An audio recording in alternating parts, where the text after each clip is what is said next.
Hello, super students. We are going to quickly review our high frequency or sight words for this week. Our learning target is I can read and write sight words. Okay, so read them as I point to them, and we will go through all 10.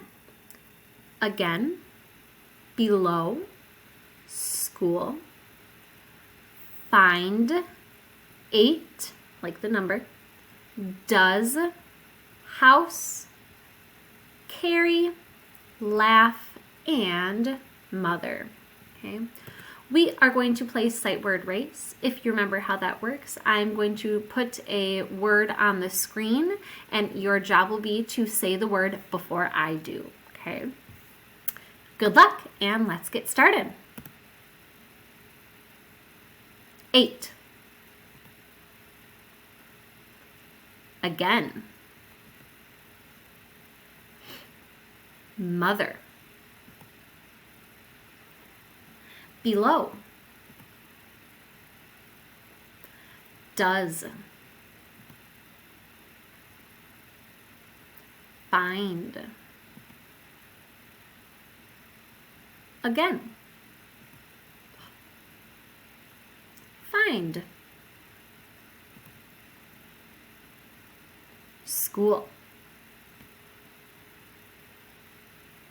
House. Laugh. House. Mother. 8. Again. Below. Does. School. Laugh. Again. Great job, guys. I bet you did awesome. In your seesaw activity, you're going to use the hand tool and the pen tool to spell and write our sight words for this week. So, great job, everyone.